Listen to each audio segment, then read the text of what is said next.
government employee arrested for land fraud. Former cop loses wrongful imprisonment suit. And local content amendments to close oil loopholes.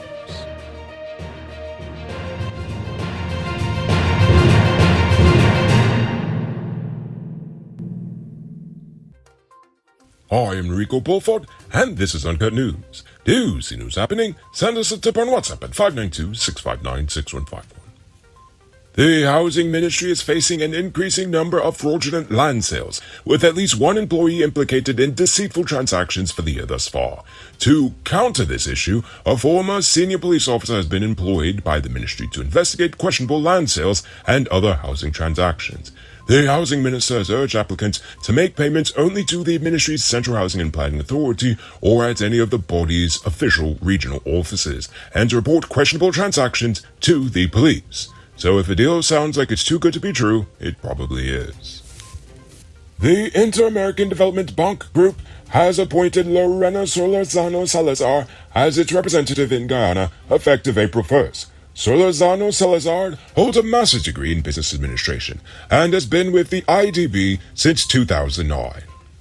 The government has yet again shown its disdain for the media by defending the intimidation of media workers by supporters of the PPP during the president's most recent press conference in Lenora on the west coast of Demerara. Kwame McCoy dismissed the statements made by the president of the Guyana Press Association, Azima Ragubia, and justified the hosting of a press conference amidst ardent supporters of the party. The GPA condemned the government's response as worrying and a most disappointing response, and urged media workers to remain free from the clutches of politicians and other interest groups. And so before some of you turn around and call me biased, the former permanent secretary of the Ministry of Legal Affairs, Joy Lynn Nestor Burrows, has taken responsibility for breaches to the law in the award of contracts under the former coalition administration. The breaches were related to works done to upgrade the ministry's electrical circuits to integrate solar power, which was carried out and paid for without a contract. The matter was discussed during the PAC meeting on Monday, where members emphasized the importance of adhering to laws and procedures and not just rubber stamping every single thing just because it comes across their desk. The Guyana Prison Service just held its annual Spelling Bee competition, with the final taking place last Friday at the Georgetown Prison Facility on Camp Street. According to the Guyana Police Service, the Georgetown prison won the top prize for the second consecutive year, with Lennox Estwick spelling the winning word tetrahedron in front of a sizable crowd with relative ease. Well, more power to Mr. Estwick, because I certainly couldn't spell tetrahedron in front of a sizable crowd with relative ease. A 35-year-old minor was busted in Mbaimadai, Region 7, after police discovered an illegal shotgun hidden in nearby bushes. The suspect's mother led police to the location, where the firearm was found wrapped in plastic. Oh man, his mother gave him away. Anyway, the man admitted to the offense and is expected to be charged soon. It's April. Keep your truck running smoothly this rainy season with high-quality parts from Powered Automotive. They stock parts from all the top brands, including Freightliner, DAF, International, and all models of Cummins engines. Visit them at Lot 491 EE Eccles, or call or WhatsApp them on telephone number 697-0171. Save big on truck parts at Powered Automotive, the #1 heavy-duty truck parts store in Guyana. Tired of waiting on hold, tracking down a delivery driver, or carrying cash for your food orders?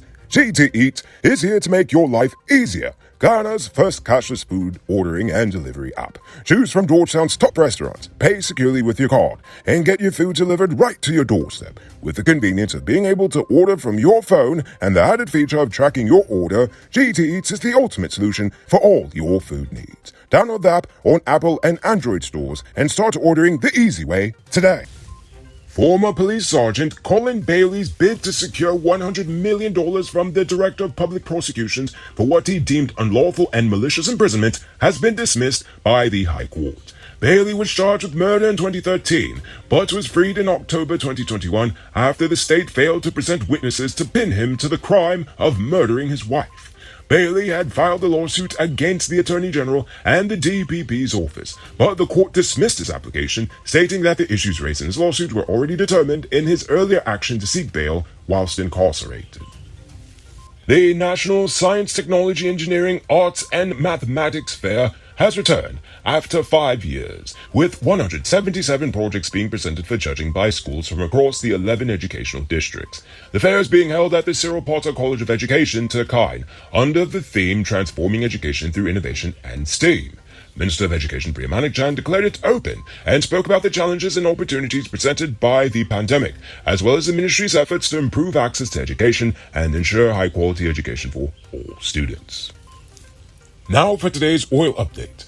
The government has rejected calls from the opposition and civil society groups to extend consultations on the draft model production sharing agreement. The government initiated a 2-week consultative process when it made the draft PSAs for both deep water and shallow water blocks public last March. The vice president said that the government is ready to move ahead, but additional recommendations would be considered if received. The main opposition has called for the draft PSAs to be placed before the National Assembly for a thorough review by a parliamentary select committee.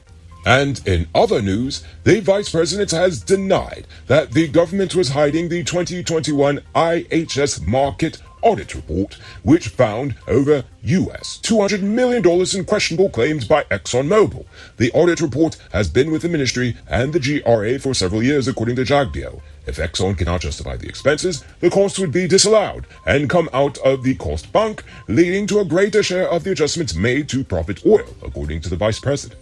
The audit found that the cost claims from 1999 to 2017, amounting to $34.3 million, are ineligible, and US $180.065 million has no documentation, taking the total to $214.411 million.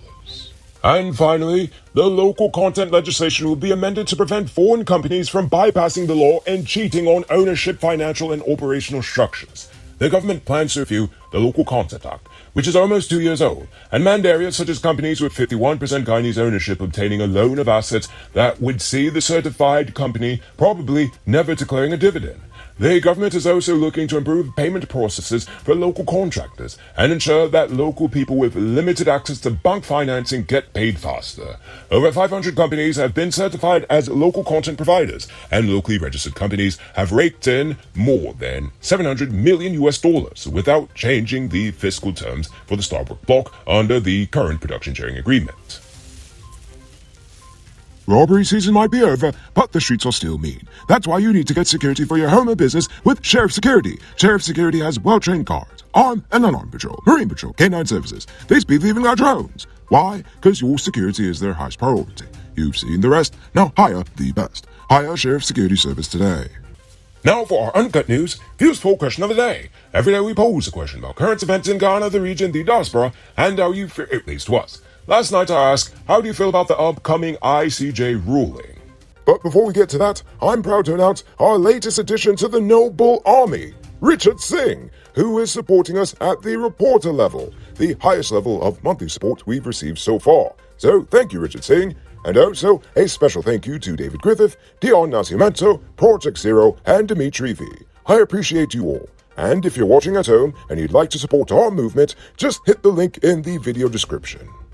No one answered, so apparently we're all 100% confident that the ICJ will rule in Guyana's favor.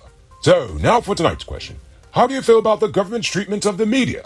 Are the media just being overly sensitive, or do they really have a point when it comes to this government? I want you to think about that question. Tell us in the comments below. If your response is good enough, we just might feature it in our next episode. Anyway, that's all the time we have for tonight, and check us out tomorrow for another. Until then, I'm Nico Bulford saying good night, folks.